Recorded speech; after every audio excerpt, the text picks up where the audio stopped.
علی بھائی، پہلا سوال بہت ہی کرٹیکل ہے۔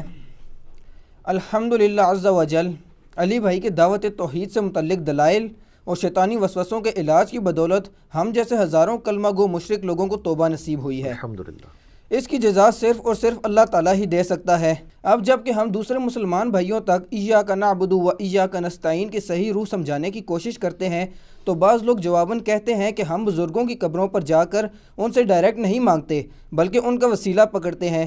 بعض لوگوں کا دعویٰ ہے کہ یا علی مدد کا مطلب ہے اے علی آپ اللہ کے حضور ہمارے لیے دعا کریں، اور اس کی دلیل میں وہ لوگ سیدنا عثمان بن حنیف والی حدیث بیان کرتے ہیں جو نابینا صحابی سے متعلق ہے اور اس کا سہارا لیتے ہیں۔ پلیز اس مسئلہ کی وضاحت فرما دیں۔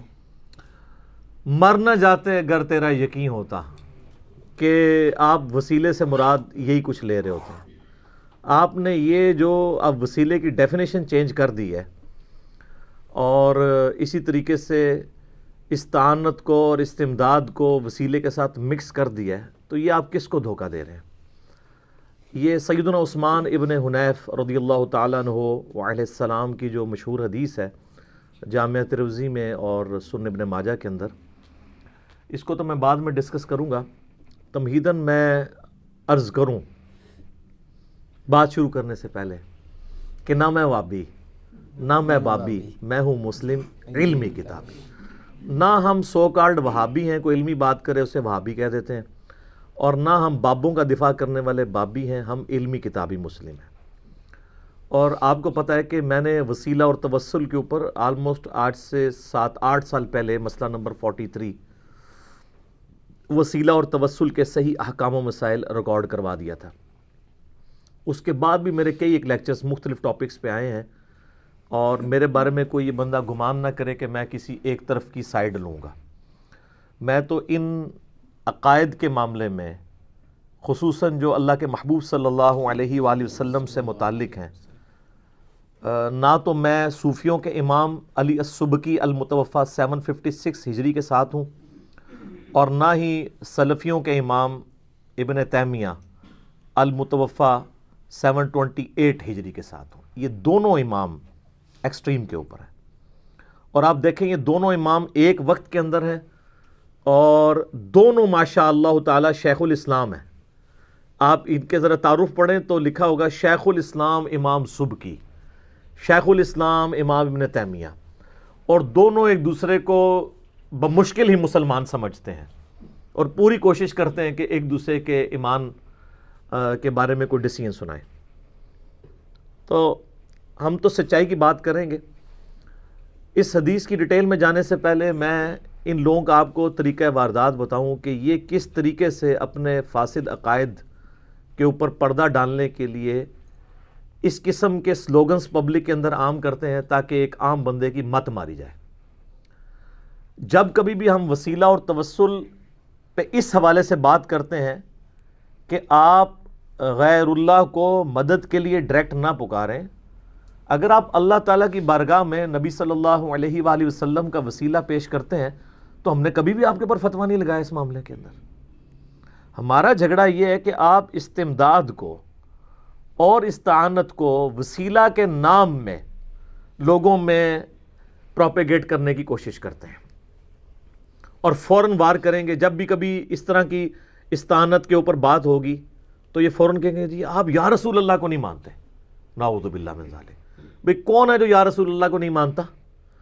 ہر مسلمان اپنی نماز میں پڑھتا ہے السلام علیکہ ایہا النبی ورحمۃ اللہ وبرکاتہ، اور بخاری اور مسلم دونوں میں حدیث ہے جب تم سلام پڑھو گے السلام علینا وعلی عباد اللہ الصالحین، اور یہ پورا سلام تو زمین و آسمان میں ہر نیک بندے تک تمہارا سلام پہنچ جائے گا اللہ کی طرف سے، تو وہ پہنچتا ہے، اس میں تو کوئی اختلاف نہیں ہے۔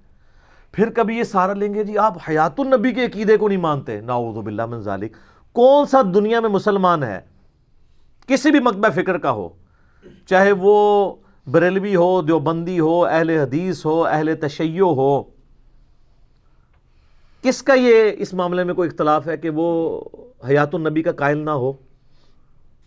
تو واضح حدیث ہے سنن نبی داؤد کے اندر ان اللہ حرم علی الارض ان تأکل اجساد الانبیاء، بے شک اللہ تعالیٰ نے حرام کیا ہے مٹی کے لیے کہ وہ نبیوں کے جسموں کو کھائے۔ اس کے علاوہ کئی ایک دلائل ہیں قرآن حکیم میں شہداء کی زندگی کے حوالے سے آیات ہیں. آج میرا ٹاپک نہیں ہے. ان دونوں ٹاپکس کے اوپر میرے اللہ کے فضل سے درجنوں کلپس یوٹیوب کے اوپر ریکارڈڈ ہیں. آپ یا رسول اللہ لکھیں نا تو سب سے زیادہ کلپ میرے کھلیں گے. لبیک یا رسول اللہ لکھیں میرا کلپ کھلے گا. لبیک یا حسین لکھیں میرا کلپ کھلے گا. حیات النبی لکھیں میرے بے شمار کلپس کھلیں گے. ہم کیوں نہیں ان عقیدوں کو مانتے؟ آپ صرف ان عقیدوں کے پیچھے شیلٹر لے کے اور جو توحید فی دعا ہے، یعنی دعا میں اللہ کے ساتھ اور ہستیوں کو جو شریک ٹھہرائے ہوئے ہیں، اس کے لیے لیم ایکسکیوزی ڈیوائز کرتے ہیں، جعلی دلائل لوگوں کے سامنے لے کے آتے ہیں اور ان چیزوں کے پیچھے چھپتے ہیں. کبھی وسیلہ اور توسل کے نام پہ چھپنا شروع کر دیتے ہیں، کبھی جو ہے وہ حیات النبی کے عقیدے کا سہارا لیتے ہیں، کبھی وہ یا رسول اللہ کے عقیدے کا سہارا لیتے ہیں، تاکہ ایک عام بندہ کہ جی وہ جی یہ تو مانتا ہی نہیں ہے. اور دیکھ لیں آپ نے مت کیسی ماری ہوئی ہے انہوں نے اپنی پبلک کی. یہ سارے کے سارے ان کے ایکسکیوزز چل گئے ہیں. تو ان کا یہ ایکسکیوز اسی طریقے سے ہے کہ کوئی شخص صحیح بخاری اور صحیح مسلم سے سیدنا حسان ابن ثابت رضی اللہ تعالیٰ عنہ علیہ السلام کی نعت پڑھنے کی جو احادیث ہیں، ان کی بنیاد کے اوپر یہ کہنا شروع کر دے کہ یہ جو آج کل کے ڈسکو قوالیاں ہیں یہ بالکل سنت کے مطابق ہیں. اور جب کوئی ان ڈسکو قوالیوں کے خلاف بولنا شروع کرے تو کہ یہ نعت کو نہیں مانتے. دیکھا ہے طریقہ واردات. ہم وسیلہ اور توسل کے کم منکر ہیں. میں نے تو 5 وسیلے ثابت کیے ہیں کتاب اللہ سے، صحیح بخاری سے، صحیح مسلم سے، کہ ہم تو وسیلے کے قائل ہیں. وسیلے کا منکر کون ہے؟ اللہ اور اس کی مخلوق کے درمیان پیغمبر ہی تو وسیلہ ہے کہ اللہ کی دعوت مخلوقات تک پہنچاتا ہے. کون وسیلے کا منکر ہے؟ لیکن اگر آپ وسیلے اور توسل کو اپنا لقمہ اس کے منہ میں ڈالنے کی کوشش کریں گے تو سر ہمیں اردو بھی آتی ہے، اور یہ الفاظ جو ہیں وہ اردو کے ایسے ہیں جو عربی سے اردو میں آئے ہیں اور مستعمل ہیں. اب مجھے بتائیں کہ اگر کوئی شخص کہتا ہے کہ اے اللہ تجھے نبی صلی اللہ علیہ وآلہ وسلم کی عظمت اور ان کی شان جو تیری بارگاہ میں مقبولیت ہے، اس کا واسطہ پیش کرتا ہوں کہ میرا فلاں کام کر دے، تو اس جملے میں وہ رسول اللہ کو تو مدد کے لیے نہیں پکار رہا ہوگا، اللہ کو پکار رہا ہوگا. اسی طریقے سے اگر کوئی کہتا ہے کہ اے اللہ مولا علی رضی اللہ تعالیٰ عنہ علیہ السلام کو جو تو نے مرتبہ دیا ہے، میں اس کا وسیلہ تیری بارگاہ میں پیش کرتا ہوں کہ تو میرا یہ مسئلہ حل کر دے، تو اس میں وہ مولا علی کو تو نہیں مدد کے لیے پکار رہا. اب جب ہم کہتے ہیں آپ یا رسول اللہ مدد یا علی مدد یا شیخ عبد القادر جیلانی مدد کیوں کہتے ہیں؟ وہ کہتے ہیں جی ہم تو توسل اختیار کرتے ہیں. تو ہمیں توسل میں اور استعانت میں، وسیلے میں اور استمداد میں فرق نہیں آتا. آپ ڈائریکٹ کہہ رہے ہوتے ہیں یا علی مدد. اب آپ نے اس کی ڈیفینیشن بدل لی ہے کہ یا علی مدد کا مطلب یہ نہیں ہے کہ علی ہماری مدد کرے گا، بلکہ یہ ہمارا عقیدہ ہے کہ ہماری بات مولا علی تک پہنچے گی، مولا علی اللہ کے حضور سفارش کریں گے اور اللہ ہماری مصیبت حل کرے گا. اور سر اس کو یا علی مدد نہیں کہتے، اسے کہتے ہیں اللہ تجھے علی کا وسیلہ، علی کا واسطہ. اب دو چیزوں کو یہ مکس کر رہے ہیں. ہم نے اس طرح کے وسیلوں کے اوپر کبھی بھی فتویٰ نہیں لگایا، لیکن جب آپ استعانت اور استمداد ڈائریکٹ شروع کر دیتے ہیں تو پھر ہم آپ کو کہیں گے کہ آپ یہ جو تعلیمات امت کے اندر پھیلا رہے ہیں یہ کتاب و سنت کی تعلیمات کے 100% منافی ہیں، اور کتاب و سنت میں بالکل اس کی کوئی گنجائش نہیں ہے. اب آپ لاکھ بہانے کریں کہ نہیں جی نہیں اصل مطلب یہ ہوتا ہے، بیچ میں یہ ہوتا ہے، اوپر سے یہ نظر آ رہا ہوتا ہے. سر عقیدہ جو ہے نا وہ قطعی الدلالہ ہونا چاہیے. یہ نہیں ہے کہ سامنے آپ نے پوسٹر کوئی اور لگایا ہوا ہے اور اندر آپ کوئی اور چیز. اور ویسے ان کا بھی قصور نہیں، یہ کر رہے یہی کچھ ہی ہیں. مسجدوں میں اہل سنت والجماعت لکھا ہوا ہے، اور نماز نہ سنت کے مطابق پڑھ رہے ہیں نہ صحابہ کی جماعت کی سنت کے مطابق پڑھ رہے ہیں. باہر لکھا ہوا ہے اہل سنت والجماعت. جب اتنا بڑا پوسٹر لگا کے پیچھے ان کا جعلی سودا چل رہا ہے تو عقیدوں کا بھی جعلی سودا آپ بیچیں گے. اگر کوئی شخص شراب کی بوتل کے بعد روح افزا یا جام شیریں یا نورس لکھ دیتا ہے تو لکھتا رہے، اندر تو جو چیز ہے وہی موجود ہے. تو یہ ان کے جھوٹے طریقے ہوتے ہیں جس کے ذریعے لوگوں کو دھوکہ دینے کی کوشش کرتے ہیں.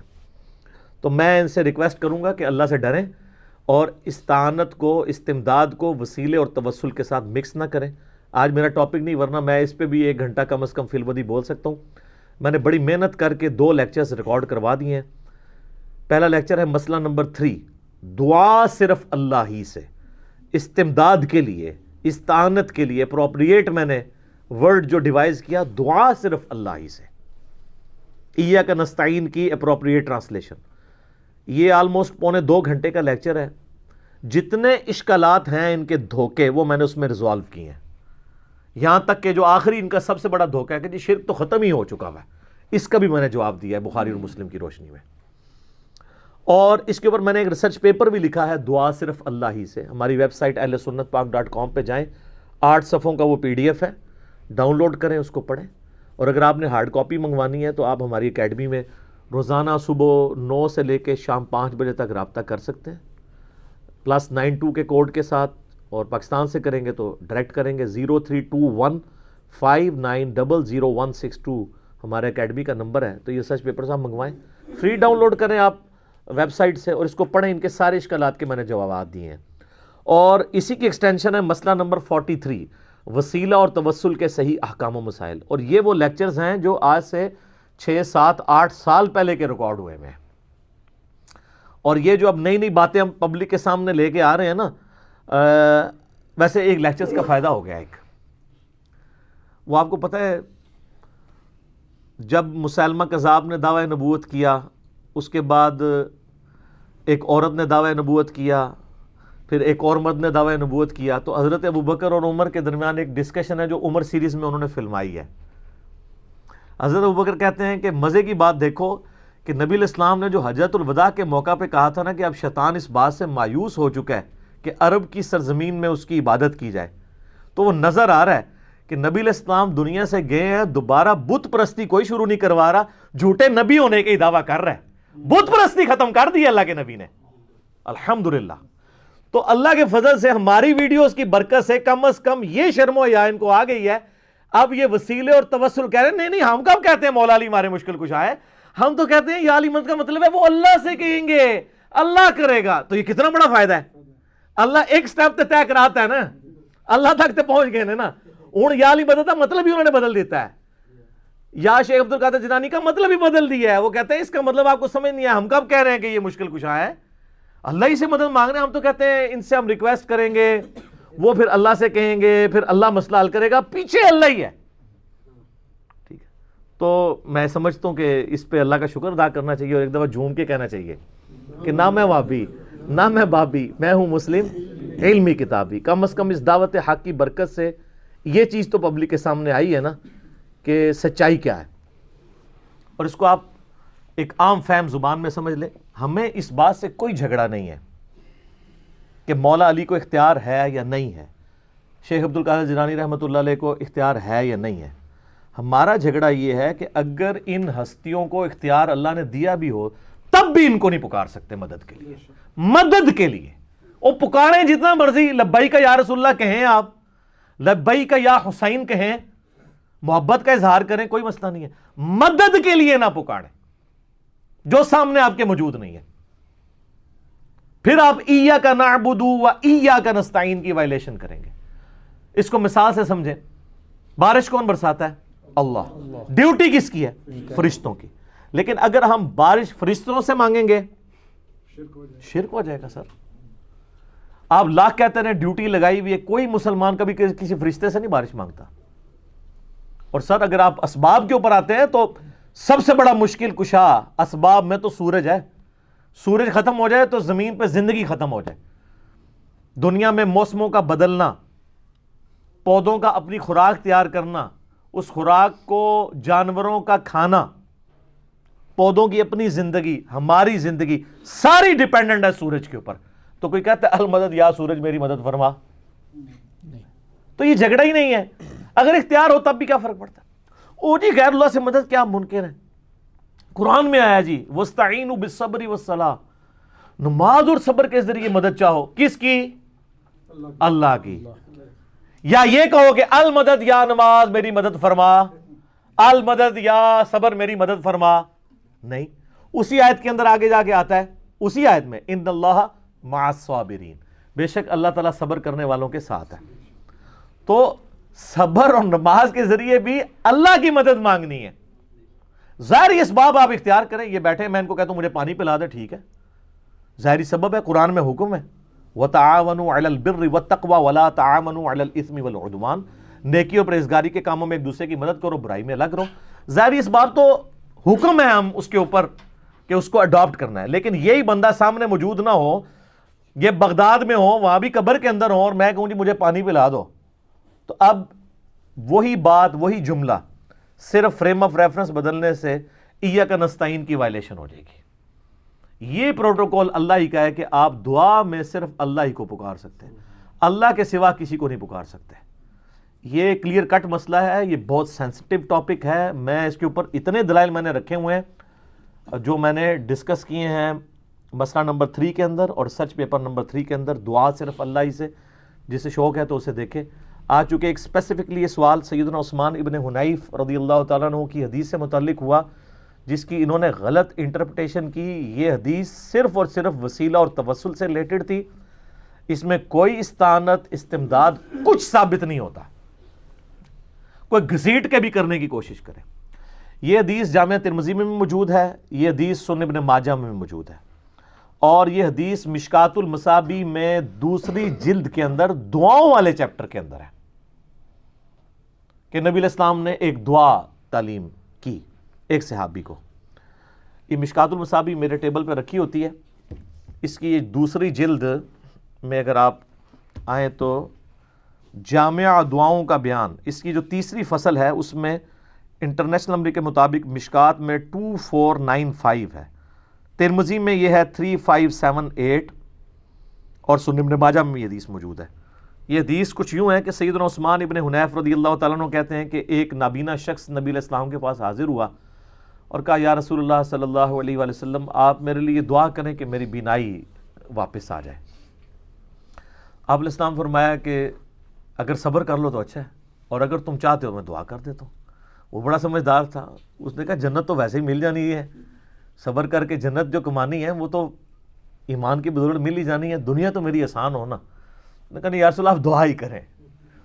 تو آپ نے پھر فرمایا کہ تم اس طرح کرو، وضو کرو، اس کے بعد 2 رکعت نفل پڑھو اللہ کے حضور، اور پھر یہ دعا کرو اللہم انی اسألک واتوجہ الیک بنبیک محمد صلی اللہ علیہ وآلہ وسلم. اے اللہ میں تجھ سے سوال کرتا ہوں اور تیری طرف متوجہ ہوتا ہوں اپنے نبی کے ذریعے محمد صلی اللہ علیہ وآلہ وسلم، نبی الرحمہ جو کہ نبی رحمت ہے. انی توجہت بکا الی ربی، اور اے اللہ کے محبوب صلی اللہ علیہ وآلہ وسلم میں آپ کے ذریعے متوجہ ہوتا ہوں اپنے رب کی طرف، لیقضی لی فی حاجتی ہذہ، کہ وہ اس حاجت کے معاملے میں میری حاجت روائی کر دے. اللہم فشفعہ فی، اے اللہ میرے نبی کی شفاعت میرے حق میں قبول فرما.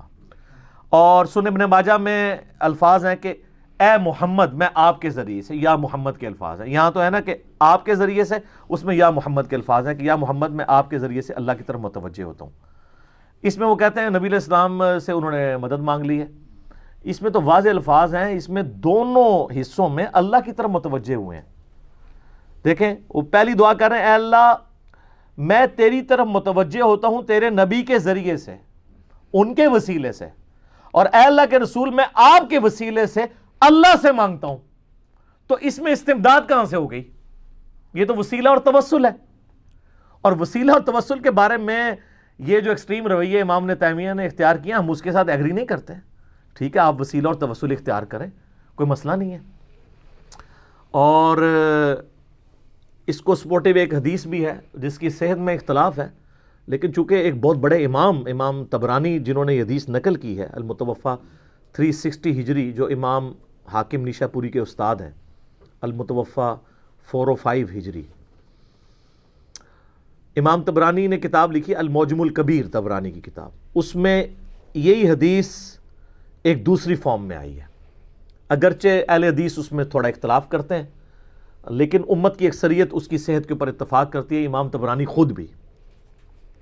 میں ان بحثوں میں نہیں پڑتا، میں اس حدیث کو صحیح مانتے ہوئے بات کر رہا ہوں. اس میں یہ ہے کہ سیدنا عثمان غنی رضی اللہ تعالیٰ عنہ کے دور میں ایک شخص حضرت عثمان کے پاس گیا اور کہا کہ جی میرا مسئلہ ہے. تو وہ اپنی حکومتی مصروفیت کی وجہ سے اس کی طرف متوجہ نہیں ہوئے تو وہ شخص پھر سیدنا عثمان بن حنیف کے پاس آیا اور کہا کہ جی اس طرح حضرت عثمان تو میری بات ہی نہیں سن رہے ہیں. تو حضرت عثمان بن حنیف نے کہا کہ میں تمہیں ایک دعا سکھاتا ہوں.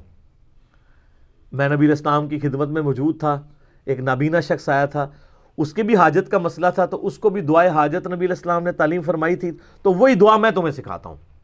تو انہوں نے یہی والی دعا, اے اللہ میں تیرے نبی کے وسیلے سے تیری طرف متوجہ ہوتا ہوں, اور اے اللہ کے رسول میں آپ کے وسیلے سے اللہ کی طرف متوجہ ہوتا ہوں, اے اللہ میرے نبی کی شفاعت میرے حق میں قبول فرما. ٹھیک ہے, تو یہ انہوں نے دعا کی.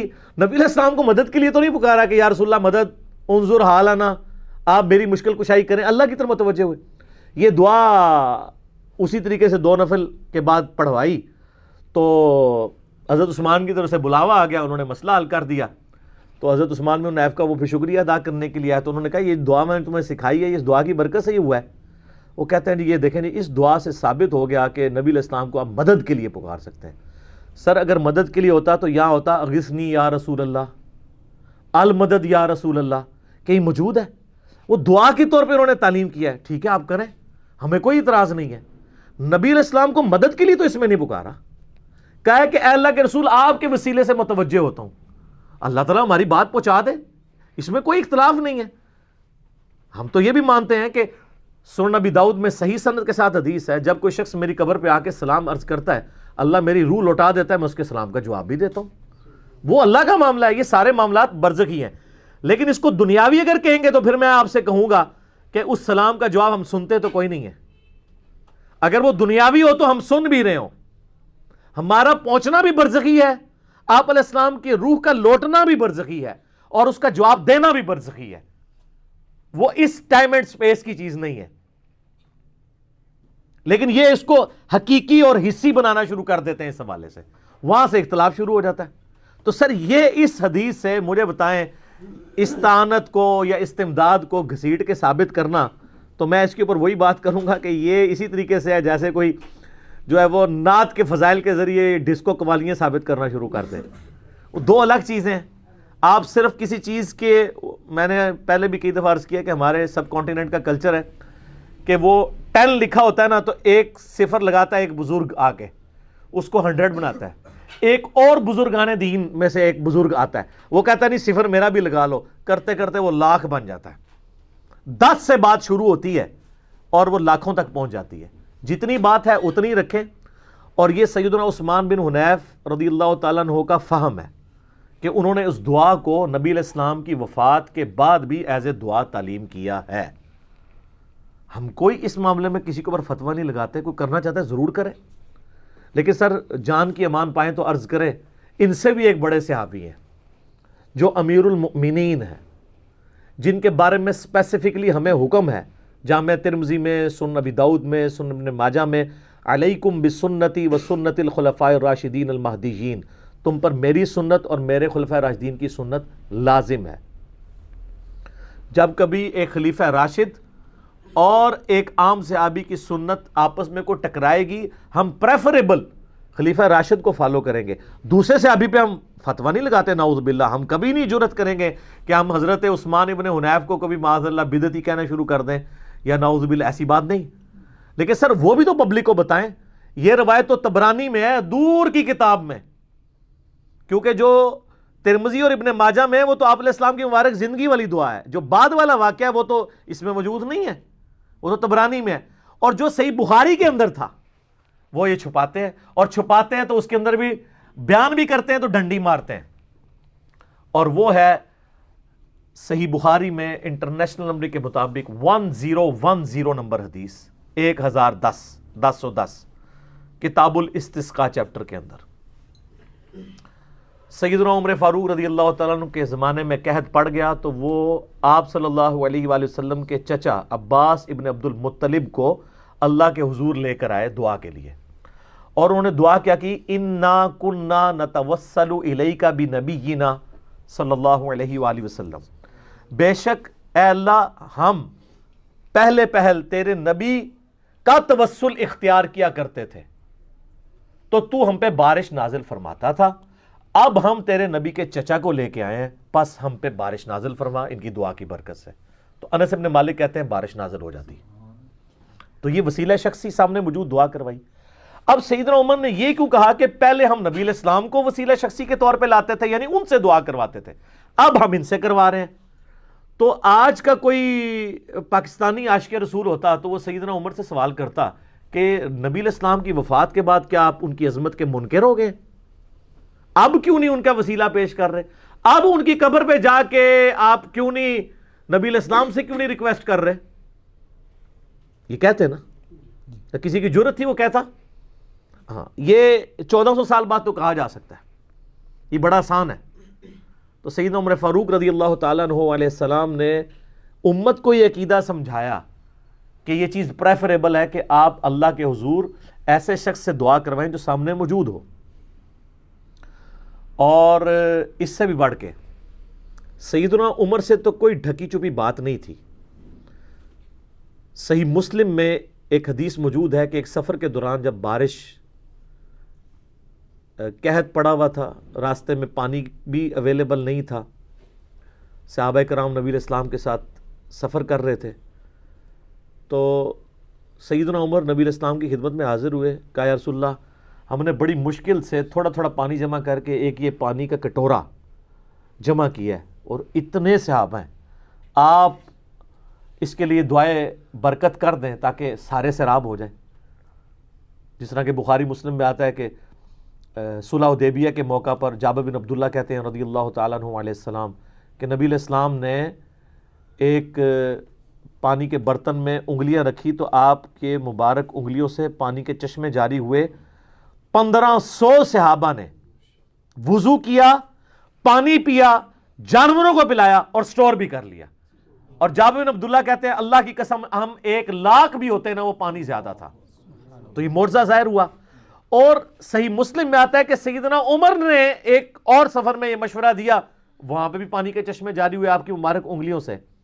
تو سیدنا عمر کو تو یہ بات پتا تھی کہ نبی علیہ السلام کی انگلیوں سے پانی کے چشمے جاری ہوتے ہیں, تو وہ سیدھا قبر رسول پہ کہتے ہیں یا رسول اللہ آپ اپنا مبارک ہاتھ باہر نکالیں, میں یہ پانی کا کٹورا لے کے آیا ہوں. تو آپ حیات النبی کا ہمارا عقیدہ ہے جو کہ وہ بعد والے لوگ رکھیں گے, ایک وہ ہے جو صحابہ کا عقیدہ اور ہمارا عقیدہ ہے, ایک بعد والوں کا ہے. تو آپ نکالیں, اس کٹورے میں ہاتھ رکھیں تو سر یہ پانی کے چشمے جاری ہو جائیں گے. یہ تو انہوں نے کوئی نہیں کیا, ان سے حدیثیں ڈھکی چھپی تو نہیں تھی. وہ سمجھتے تھے کہ نبی علیہ السلام کے بعد, ان کی وفات کے بعد اب ہماری ان کے ساتھ اس طریقے سے کمیونیکیشن پاسبل نہیں ہے.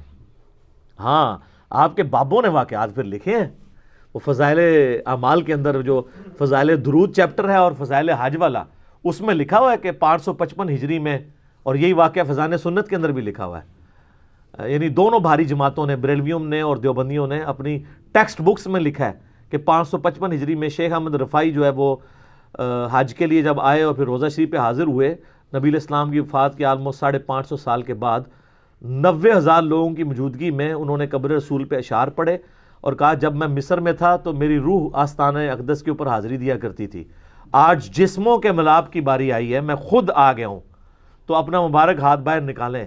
وہ کہتے ہیں 90,000 لوگوں کی موجودگی میں نبی علیہ السلام نے نعوذ باللہ من ذالک قبر سے ہاتھ باہر نکالا, انہوں نے قبر کو بوسہ دیا, اور ساتھ دکھا کہ ان جو منظر دیکھنے والوں میں شیخ عبد القادر جیلانی کا نام بھی ذکر کیا جاتا ہے. شیخ عبد القادر جیلانی کو پتہ بھی نہیں ہونا کہ میرا بھی نام ذکر کیتا جاتا ہے. جھوٹ. یہ صحابہ کے ساتھ کیوں نہیں ایکسپیرینس ہوئے ہیں؟ بہت بڑا واقعہ جس سے امت دو ٹکڑے ہو گئی ہے, سقیفہ بنی ساعدہ والا. مولا علی اور سیدنا ابوبکر کا جو اختلاف تھا بیعت کے معاملے میں, 6 مہینے مولا علی نے بیعت نہیں کی ہے. کسی صحابی کے دماغ میں بھی یہ بات نہیں آئی کہ قبر رسول سے جا کے فیصلہ کروا لیتے ہیں کہ آپ کا سکسیسر کون ہے. ان کو پتا تھا نبی علیہ السلام کے ساتھ اب ہم یہ کمیونیکیشن نہیں کر سکتے, صلاۃ والسلام ہمارا پہنچتا ہے, یہ کام نہیں کریں گے. پھر اما عائشہ 47 سال اس حجرہ میں رہی ہیں جس حجرے کے اندر نبی علیہ السلام کی مبارک قبر ہے. کوئی ضعیف روایت دکھائیں کہ اما عائشہ کہیں کہ میری نبی علیہ السلام کے ساتھ قبر پہ ملاقات ہوئی ہے. ان سے زیادہ لاڈلا کون تھا؟ شیخ احمد رفاعی زیادہ لاڈلا ہے. پھر وہ مولانا جامی اور پتہ نہیں کون کون سے واقعات انہوں نے شعر و شاعری کے مشہور کیے ہیں. پھر جب سیدہ عائشہ جنگ جمل کے لیے نکلی ہیں، بعد میں جو ان کو اپنے اس سفر کے اوپر شرمندہ ہونا پڑا، اس وقت نبی علیہ السلام مبارک قبر سے ہاتھ نکال کے اما عائشہ کو جانے سے ہی روک لیتے کہ عائشہ نہ جاؤ. کوئی واقعہ نہیں ہوا.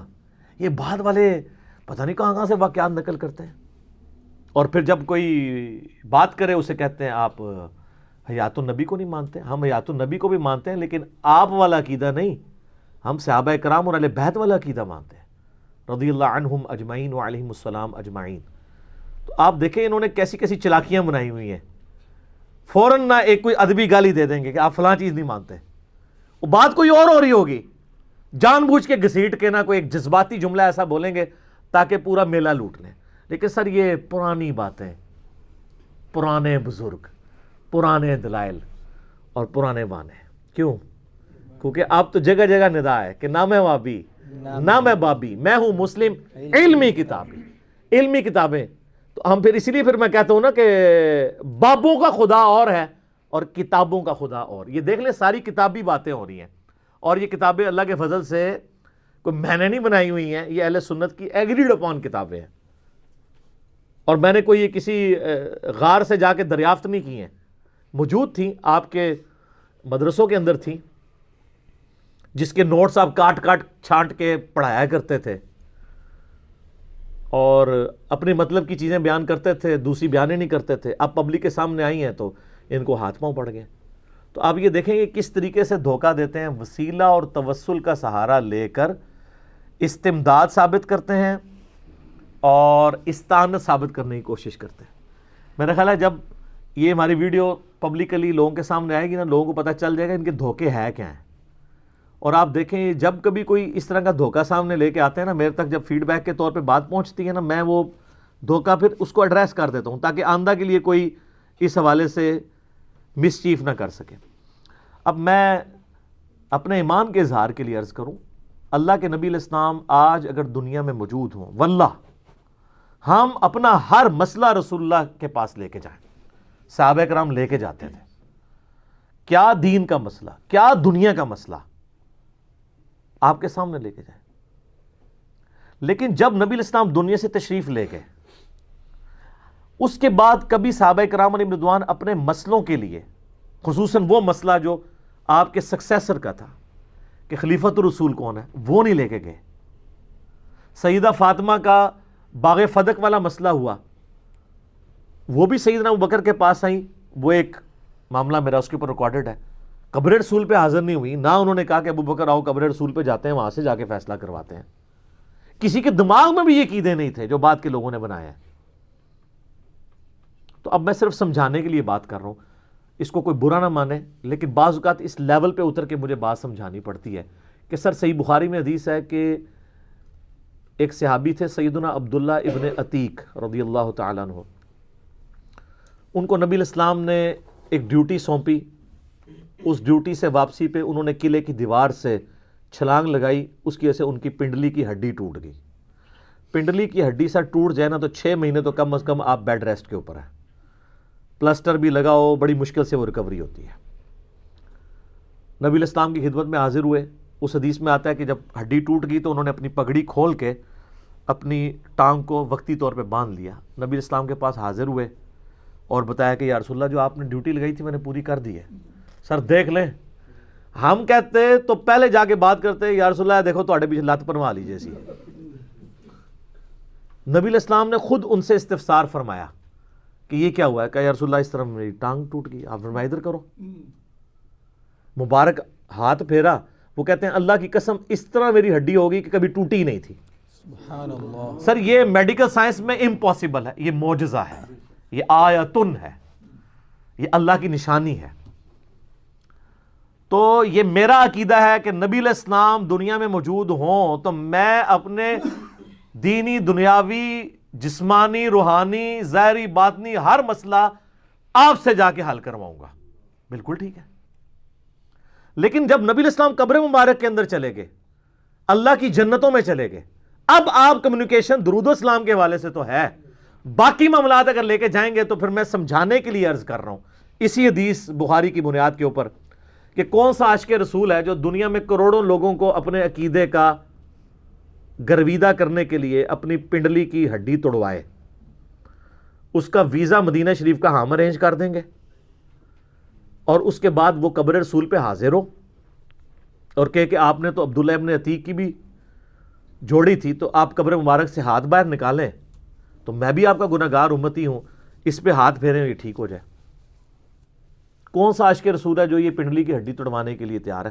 اگر آپ کو فکر ہے کہ انجینئر صاحب کی ویڈیوز کی وجہ سے ہزاروں ہمارے جو فرقے کے لوگ ہیں وہ ہمارے فرقے کو چھوڑ کے چلے گئے ہیں، تو سر کوئی ایک بزرگ، کوئی ایک عالم دین، کوئی ایک شیخ الحدیث، کوئی ایک غوث وقت اپنی پنڈلی کی قربانی نہیں دے سکتا؟ لینا رسک تو پتہ چل جائے گا، ان کو بھی پتہ ہے کچھ نہیں ہونا، یہ پاسبل نہیں ہے۔ اور ساتھ ہی آپ کو کاؤنٹر کوشچن کر دیں گے جی اللہ سے کروا لیں۔ سر اللہ نے تو کبھی کہیں نہیں کہا ہوا، اللہ نے تو آپ کو اسباب کے ساتھ جوڑا ہے۔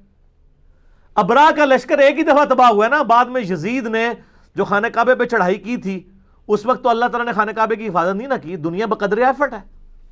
صحیح مسلم میں موجود ہے، غلاف کعبہ بھی شہید ہو گیا، اور صحیح بخاری کے اندر موجود ہے قرب قیامت میں ایک پتلی ٹانگوں والا حبشی کعبے کی اینٹ سے اینٹ بجا دے گا۔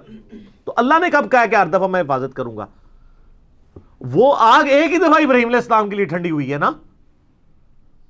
کئی صحابہ کرام رومن امپائر کے بیٹل فیلڈز کے اندر ان کو آگ کے کڑاؤں کے اندر تیل جلا کے اس کے اندر ان کو روسٹ کیا گیا، ان پہ تو کوئی ٹھنڈی نہیں ہوئی آگ۔ ایک دو واقعات کو لے کے آپ اس طرح پروپیگیٹ کرنا شروع کر دیتے ہیں، تو سر پھر ہم تو پھر اس لیول پہ اتریں گے نا کہ کون ہے جو اپنی یعنی یہ پنڈلی کی ہڈی کی قربانی دے اور یہ مسئلہ حل کرے۔ اس لیول پہ اتر کے بعض اوقات اس لیے سمجھانا پڑتا ہے کہ اس طرح کی بات کرنے سے جو بہت موٹے دماغ والے لوگ ہیں نا ان کو بھی بات سمجھ آ جاتی ہے۔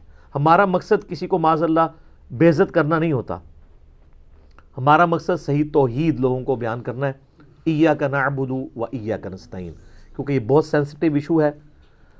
میں آپ کو مزے کی بات بتاؤں، 2011 یا 12 کی بات ہے، آج 29 دسمبر 2019 ہے، آلموسٹ سمجھ لیں 7-8 سال پہلے کی۔ اسلام آباد میں I-10 میں I-10 2 کے اندر ایک شیعہ بھائی تھے عالم دین، اب وہ فوت ہو چکے ہیں، اللہ تعالیٰ ان کی مغفرت کرے۔ ان کے ساتھ کے کچھ لوگ بھی 7-8 تھے، تو میں ان کے گھر میں مغرب کے بعد انہوں نے مجھے بلایا کہ چائے وغیرہ کٹھی پیئیں گے، تو وہاں بیٹھا ہوا تو مجھے کہنے لگے انجینئر صاحب ہم آپ کے ساتھ اس بات پہ تو ایگری کرتے ہیں کہ یا علی مدد جو ہے نا وہ اس کی بجائے اللہ کو مدد کے لیے پکارنا چاہیے، لیکن یہ جو آپ آئے دن کہتے ہیں نا یا علی مدد کہنا شرک ہے، شرک نہ کہا کریں، ہم تو وسیلہ اور توسل وہی کہانیاں۔ تو میں نے ان کے سامنے سارے دلائل رکھے، انہوں نے کہا جی بتائیں قرآن میں یہ کہاں لکھا ہوا ہے کہ جو اللہ کے سوا کسی اور کو پکارے گا تو یہ شرک ہے؟ ایاک نستعین کا تو مطلب ہے اللہ ہی کو پکارتے ہیں، کہتے ہیں اس کا یہ مطلب تو نہیں کہ دوسرے کو نہیں پکارتے مدد کے لیے، پکارنا تو کوئی ایشو نہیں ہے، پکاریں آپ بے شک، لبیک یا حسین بھی کہیں، المدد یا حسین کہنے سے ہمیں اختلاف ہے۔ تو میں نے کہا جی قرآن میں ایک آیت ہے، آپ قرآن لے کے آئیں اور یہاں پہ جتنے لوگ بیٹھے ہیں یہ فیصلہ کریں گے جو میں اس کا فہم بیان کر رہا ہوں، ترجمہ بے شک آپ خود کر لیجئے گا، ان کو عربی آتی تھی، فارسی بھی آتی تھی، انگلش بھی، اردو بھی۔ تو کہنے لگے کون سی آیت ہے؟ میں نے کہا جی آپ پارہ نمبر 20، میں نے ان کے سامنے قرآن وہیں پہ منگوایا، میں نے کہا پارہ نمبر 20 کھولیں، پارہ نمبر 20 کے پہلے صفحے کے اوپر اللہ تعالیٰ نے سورہ النمل کی آیت نمبر ہے 62، اعوذ باللہ من الشیطان الرجیم، بسم اللہ الرحمن الرحیم، امن یجیب المضطر اذا دعاہ، بھلا بتاؤ تو کون ہے جو اضطراب اور پریشانی میں گھرے ہوئے شخص کی فریاد کو سنتا ہے جب وہ شخص اس کو پکارے، وَيَكْشِفُ السُّوءَ، اور وہ اس سے برائی دور کر دیتا ہے، وَيَجْعَلُكُمْ خُلَفَاءَ الْأَرْضِ، اور زمین پہ تمہیں اگلوں کا خلیفہ کرتا ہے، یعنی تمہارے ماں باپ مر جاتے ہیں تو تم مر جاؤ گے، تمہاری اولاد۔ اَإِلَٰهٌ مَّعَ اللَّهِ، کیا اللہ کے ساتھ کوئی اور الہ بھی ہے؟ قلیلا ما تذکرون، بہت ہی کم نصیحت تم پکڑتے ہو۔ تو میں نے کہا یہاں پہ اللہ طرف ہمارا ہے اللہ کے ساتھ کوئی اور الہ ہے جو مصیبت اور پریشانی میں گھرے ہوئے شخص کی فریاد کو سنے، تو اٹ مینز کہ جس شخص کو بھی آپ مشکل کے لیے غائب میں مدد میں دعا کے طور پر پکار رہے ہیں، گویا آپ اسے الہ مان رہے ہیں۔ ویسے پکارنے کا کوئی جھگڑا نہیں ہے، یہ خام خواہ وہ بیچ میں یا رسول اللہ کو لے آتے ہیں، ہم تو لبیک کا یا رسول اللہ آج کی ڈیٹ میں بھی قائل ہیں، المدد نہ کہیں۔ تو میں نے کہا یہ بتائیں نا، اس میں تو اللہ تعالیٰ ہمارا ہے، جس کو بھی پکارو گے گویا تم اسے الہ مانے ہوئے ہو، تو آپ تو مولا علی کو پھر الہ مانے ہوئے ہیں۔ آئیں میں شاید شروع کر دی، لیکن وہاں جتنے 7-8 لوگ بیٹھے تھے انہوں نے کہا انجینئر صاحب بالکل ٹھیک کہہ رہے ہیں، اس کا کوئی جواب نہیں ہے، یہ واضح چیز ہے۔ سر یہ ایک آیت اتنی بھاری ہے، اکثر آپ کو کہتے ہیں نہیں قرآن میں یہ بتائیں کہ یا علی مدد نہیں کہنا چاہیے، سر یہ ہے۔ یا شیخ عبد القادر جیلانی مدد نہیں کہنا چاہیے، سر یہ ہے۔ اور کس طریقے سے آپ کو سمجھایا جائے؟ سورہ النمل آیت نمبر 62۔ لیکن جس کی قسمت میں ہدایت ہے اسی کو ملے گی۔ اب میں اس ٹاپک کو کنکلوڈ کرتے ہوئے آپ کو ایک بڑی مزیدار حدیث سناؤں۔ ایک حدیث اور 3 عقیدے، یہ بھی میں نے دریافت کی ہے بخاری اور مسلم سے اللہ کے فضل سے، اور اس نے بڑے مسئلے حل کیے ہیں۔ یعنی ہم نے اب یہ میں نے پمفلٹ لکھا ہے دعا صرف اللہ ہی سے، یا میرا ریسرچ پیپر کے بعد میرا لیکچر دعا صرف اللہ ہی سے آیا ہے۔ اس سے پہلے کس نے یہ والی حدیث پریزنٹ کر کے توحید کی دعوت کو اس طریقے سے پیش کیا ہو؟ یہ اللہ تعالیٰ کا کرم ہے۔ یہ حدیث صحیح بخاری میں بھی ہے، صحیح مسلم میں بھی ہے، کہ سیدنا عاصم بن ثابت انصاری رضی اللہ تعالیٰ عنہ کے بارے میں آتا ہے۔ 70 صحابہ کو دھوکے سے شہید کیا کافروں نے، اوپر سے کلمہ پڑھا اور کہا یا رسول اللہ ہم اسلام سیکھنا چاہتے ہیں، اپنے 70 بہترین افراد دے دیں۔ نبی علیہ السلام نے اپنے لائق ترین 70 سٹوڈنٹس دیے، قاری جو قرآن جانتے تھے، وہ ان کو لے گئے، دھوکے سے راستے میں شہید کر دیا۔ اسی پہ نبی علیہ السلام نے پھر 1 مہینے تک قنوت نازلہ بھی پڑھی تھی کافروں پہ، بد دعا کے طور پہ۔ تو بخاری اور مسلم دونوں میں آتا ہے کہ جب آخری جو صحابی تھے نا ان کو شہید کرنے لگے سیدنا عاصم بن ثابت انصاری رضی اللہ تعالیٰ عنہ، تو انہوں نے مرتے مرتے ایک دعا کی شہید ہوتے ہوئے۔ وہ دعا نقل ہوئی ہے بخاری اور مسلم دونوں میں، میں نے ریسرچ پیپر نمبر 3 دعا صرف اللہ ہی سے اس میں بھی ڈالی ہوئی ہے۔ اللہم بلغ عنا نبینا، اے اللہ ہمارے نبی کو ہماری خبر کر دے، ان تک یہ بات پہنچا دے۔ انا قد لقیناک فرضینا عنک، بے شک ہم تجھ سے ملاقات کر چکے ہیں اور ہم تجھ سے راضی ہیں اس تکلیف میں بھی۔ ورضیت عنا، اور تو ہم سے راضی ہے۔ وہی یا ایتھا النفس المطمئنہ ارجعی الی ربک راضیۃ مرضیہ، یہ وہی چیز موت کے وقت۔ صحیح بخاری کے الفاظ ہیں کہ نبی علیہ السلام نے فرمایا کہ تمہارے ساتھیوں کو دھوکے سے شہید کر دیا گیا، اور انہوں نے شہادت کے وقت یہ پیغام بھجوایا، اور ابھی ابھی مجھے جبرائیل نے خبر دی ہے، اللہ تعالیٰ نے جبرائیل کو میرے پاس بھیجا ہے کہ انہوں نے مرتے مرتے یہ دعا کی ہے۔ سر ایک حدیث میں 3 عقیدے بیان ہو گئے۔ نمبر 1، صحابہ کرام علیہم رضوان کا یہ عقیدہ تھا کہ نبی علیہ السلام کو مدد کے لیے نہیں پکارنا، اللہ سے کہنا ہے۔ مسئلہ استعانت کلیئر، ٹیکا لاندے جاؤ۔ نمبر 2، مسئلہ علم غیب، ان کا یہ عقیدہ تھا کہ اللہ ہماری خبر ہمارے نبی کو کرے گا، ہم نے ڈائریکٹ رسول اللہ کو نہیں کہنا یا رسول اللہ دیکھ لیں آپ کے لیے جان دے رہے ہیں۔ اللہم بلغ، اے اللہ آپ پہنچا دیں۔ مسئلہ علم غیب بھی کلیئر۔ اور تیسرا مسئلہ حاضر و ناظر، وہ کہتے ہیں نہیں ہمارا عقیدہ ہے کہ نبی علیہ السلام، ہم کب کہتے ہیں نبی علیہ السلام ہر جگہ موجود ہے؟ نبی علیہ السلام مدینہ شریف کی قبر میں ہے، اور جس طرح سیٹلائٹ کے ذریعے پوری دنیا سے آپ دیکھتے ہیں وہ یہ سب کچھ نبی علیہ السلام دیکھ رہے ہیں۔ تو جو صحابہ کرام تھے ان کا تو یہ عقیدہ نہیں تھا، ورنہ تو کہتے اے اللہ کے رسول دیکھ لیں آپ کے لیے ہم جان دے رہے ہیں۔ ان کا اے اللہ ہمارے نبی کو ہمارے حال کی خبر کر دے۔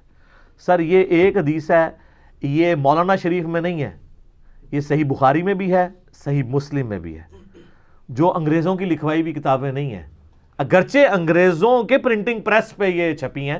ہمارے بزرگان دین تو ایک پرنٹنگ پریس کیا ایک گھڑی بھی نہیں بنا سکے، یہ لادہ بات ہے معذرت کے ساتھ، لیکن کتابیں ہوئی ہیں جو آپ کے درسی نسخے ہیں نا ان میں بھی آپ، بلکہ اب تو مکتبۃ الشاملہ بن چکا ہے، یہ الفاظ لکھیں آپ کے حدیث سامنے آ جائے گی انشاءاللہ۔ ہماری ویڈیو اپلوڈ ہوگی، ہم ایک ایک حدیث کی جو انٹرنیشنل نمبرنگ ہے نا جو چل رہی ہے اس وقت دنیا میں، اسلام 360 میں یا مکتبۃ الشاملہ میں یا sunna.com میں یا PDF جو اویلیبل ہے، ایک ایک نمبرنگ ڈسپلے کریں گے.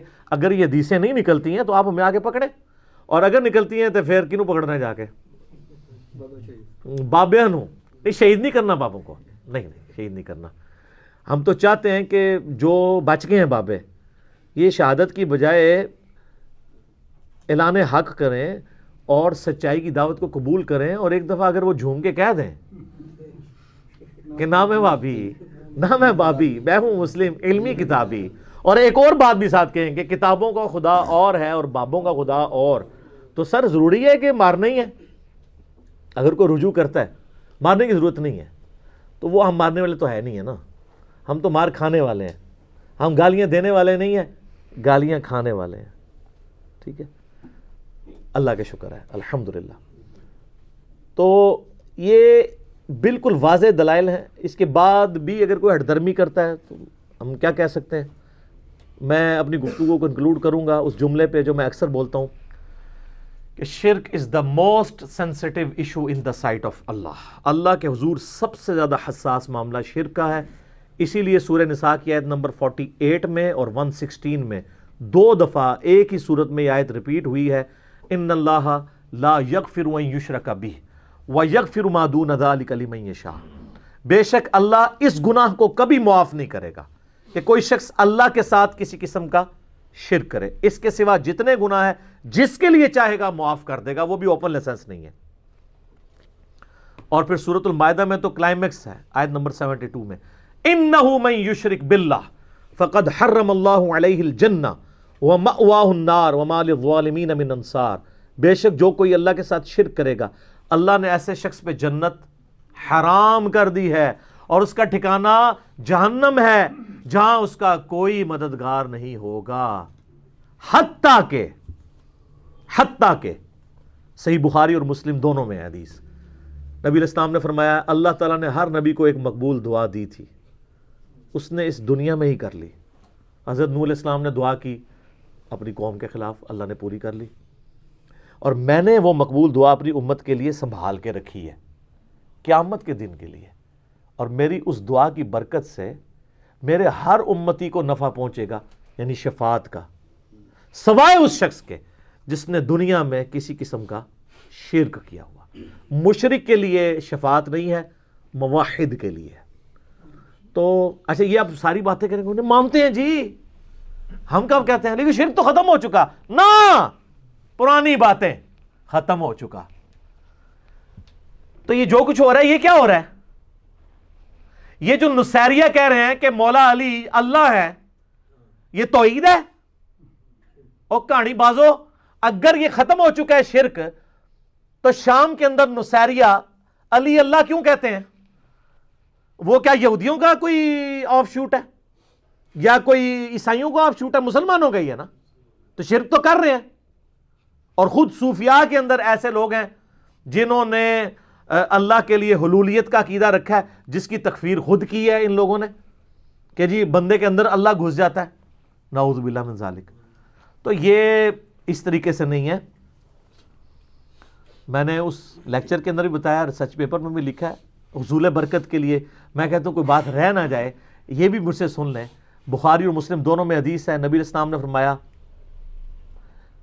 تم میں بھی وہی خرابیاں پیدا ہوں گی جو اگلے لوگوں میں ہوئی، قدم با قدم بالشت بار بالشت، تم بھی اسی راستے پہ چل پڑو گے. صحابہ نے عرض کیا یہ اگلے لوگوں سے مراد کیا یہود و نصارہ ہے؟ آپ نے فرمایا اگر وہ لوگ مراد نہیں تو پھر کون سے لوگ مراد ہیں؟ یعنی وہی ہیں. اچھا یہ ہم پیش کرتے ہیں، وہ کہتے ہیں نہیں جی نہیں، اس سے مراد یہود و نصارہ کا فیشن آ جائے گا، یہ عقیدوں کی باتیں نہیں ہو رہی. نہ، پرانے بانے. اس حدیث کا شان ارشاد بھی موجود ہے جامعہ ترمذی کے اندر. یہ کس موقع پہ آپ نے فرمایا تھا؟ یہ اسپیسیفکلی آپ نے عقیدوں کے بارے میں تو کہا تھا کہ عقیدے کی خرابیاں تمہارے اندر آئیں گی جو اگلوں میں آئی تھی. اگلوں میں شرک نہیں آیا تھا. کس لیول کا شرک آیا؟ اتخذوا احبارهم ورهبانهم اربابا من دون اللہ، سورہ توبہ آیت نمبر 31. یہود و نصارہ نے تو اپنے بزرگوں اور جوگیوں کو، اپنے علماء اور جوگیوں کو، یہ اعلیٰ حضرت کا ترجمہ ہے، علماء اور جوگیوں کو یعنی صوفیوں کو اپنا رب مان لیا تھا اللہ کے مقابلے پہ. یہ شان ارشاد بھی سن لیں, جامعہ ترمذی میں ذات انوات والی حدیث ہے. نبی علیہ السلام غزوہ حنین کے موقع پہ ایک جگہ سے گزرے, وہاں پہ ایک درخت تھا جسے ذات انوات کہا جاتا تھا. وہاں پہ مشرکین عرب اپنا اسلحہ لٹکا کے جایا کرتے تھے, ٹچ کرتے تھے, تھوڑی دیر لٹکاتے تھے, آگے جاتے تھے, اور یہ عقیدہ تھا کہ اس کی برکت سے اللہ تعالیٰ ہمیں جنگ میں فتح دے گا. تو جب وہاں سے صحابہ اکرام گزرے, اور میچورٹی کا آپ لیول دیکھ لیں کہ بھئی غزوہ حنین جو ہے وہ 8 ہجری میں ہوئی ہے, یعنی نبی علیہ السلام کی دعوت کو 20 سال گزر چکے ہوئے ہیں. آپ کی وفات سے 3 سال پہلے کا واقعہ. یہ شرک اتنی بری چیز ہے, کس طریقے سے حملہ آور ہوتی ہے, کیونکہ شیطان ہے نا پیچھے. تو صحابہ نے کہا اے اللہ کے رسول آپ بھی ہمارے لیے کوئی درخت مقرر کر دیں کہ ہم بھی وہاں پہ اسلحہ لٹکائیں برکت کے لیے.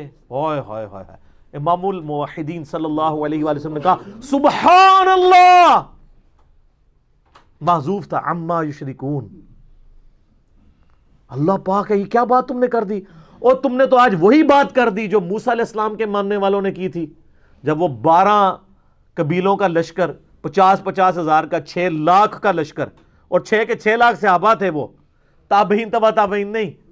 سورۃ الاعراف آیت نمبر 138 میں آتا ہے, جب وہ اس ایک قوم کے پاس سے گزرے جو کہ بتوں پہ دھیان کیے ہوئے اعتکاف کیے ہوئے بیٹھے تھے, تو موسیٰ علیہ السلام سے ان کے ساتھیوں نے کہا آپ بھی ہمارے لیے اللہ کا کوئی بت مقرر کر دیں, ہم اس پہ دھیان کریں, اعتکاف کریں. تو حضرت موسیٰ علیہ السلام نے کہا تھا سبحان اللہ, اللہ پاک ہے, اس جاہل قوم کے اگینسٹ میں اللہ کی پناہ میں آتا ہوں, یہ کیا عقیدہ انہوں نے رکھا ہوا ہے. تو آپ علیہ السلام نے فرمایا تم نے بھی موسیٰ کے ماننے والوں والی حرکت کی ہے. پھر آپ نے فرمایا تم میں بھی وہی خرابیاں پیدا ہوں گی جو اگلوں میں پیدا ہوئی, قدم با قدم بالشت بر بالشت, حتیٰ کہ اگلے لوگوں میں سے کوئی گوہ کے سوراخ میں داخل ہوا. تو یہ جو شان ارشاد ہے اس حدیث کا, وہ یہود و نصارہ کے فیشن کے اوپر نہیں ہے, بلکہ یہود و نصارہ کے عقائد کے اوپر ہے. تو جن لوگوں نے یہ کہانی بنائی, او جی شرک ختم ہو گیا. اچھا شرک ختم ہو گیا, نبی علیہ السلام کی وفات کے وقت صحابہ کرام کی کیا ٹینشن ہے؟ بخاری اور مسلم دونوں میں حدیث موجود ہے کہ نبی علیہ السلام کی جب وفات کا وقت قریب آیا, اما عائشہ کہتی ہیں کہ نبی علیہ السلام بار بار اپنی تکلیف کی وجہ سے چہرہ مبارک سے چادر ہٹاتے تھے, پاس پانی کا ایک پیالہ رکھا تھا, اپنا جسم تر کرتے تھے بخار کی گرمائش کو ٹھنڈا کرنے کے لیے, اور بار بار یہ جملہ بولتے تھے لعن اللہ یہود والنصارى, اللہ کی لعنت ہو یہودیوں پر اور نصرانیوں پر. اتخذوا قبور انبیاءہم مساجدا, انہوں نے اپنے نبیوں کی قبروں کو سجدہ گاہ بنا لیا تھا. یہ حدیث یہاں ختم نہیں ہوتی ہے. اما عائشہ کہتی ہیں کہ اگر مجھے یہ ڈر نہ ہوتا کہ لوگ رسول اللہ کی قبر پہ سجدے شروع کر دیں گے تو میں اپنے حجرے کی دیوار گرا دیتی اور اوپنلی زائرین کی زیارت کے لیے قبر رسول کو چھوڑ دیتی, لیکن مجھے ڈر تھا کہ حضور ہمیں ڈرا رہے تھے. اچھا سیدہ عائشہ کو تو ڈر تھا, سیدہ عائشہ کو کوئی آج کا 14ویں صدی کا مولوی کہتا نا کہ آپ کیوں ٹینشن لے رہی ہیں, شرک تو ختم ہو چکا ہوا ہے.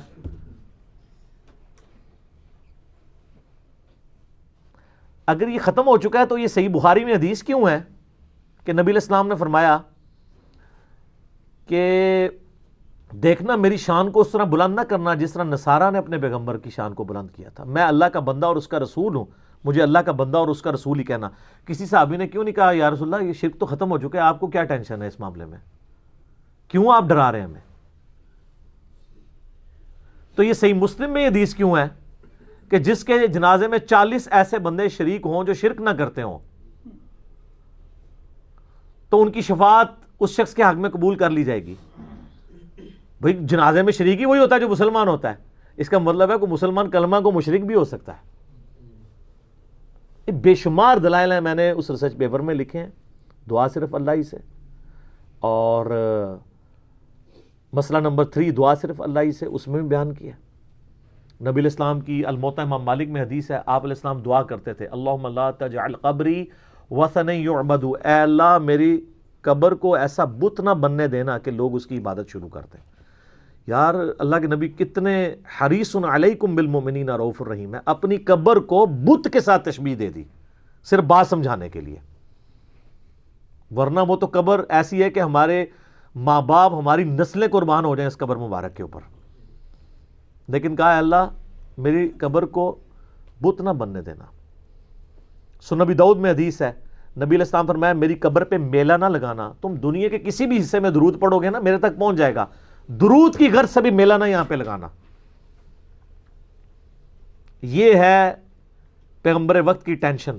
بخاری اور مسلم میں حدیث ہے، نبی علیہ السلام کی وفات کے دن تھے قریب، اور سیدہ عائشہ کہتی ہیں کہ حضور کی دو بیویاں ام سلمہ اور ام حبیبہ آپس میں ڈسکشن کر رہی تھی کہ جب ہم وہ حبشہ گئے تھے تو ہم نے وہاں ماریا نام کا ایک گرجا دیکھا تھا جہاں پہ کچھ تصویریں لٹکی ہوئی تھی، اور نبی علیہ السلام کے بالکل آخری دن چل رہے تھے، آپ بیماری کی حالت میں یہ بات سننی تھی کہ آپ علیہ السلام نے اپنے چہرے مبارک سے چادر ہٹا کے کہا کہ یہی تو ان کی خرابی تھی، جب ان کا کوئی نیک بندہ یا نبی فوت ہو جاتا تھا وہ اس کی قبر کے اوپر تصویریں لٹکا دیتے تھے اور پھر وہاں پہ سجدے شروع کر دیتے تھے، قیامت والے دن یہ بدترین مخلوق بنا کے اٹھائے جائیں گے جو نبیوں اور بزرگوں کی قبروں پہ سجدے کرتے تھے۔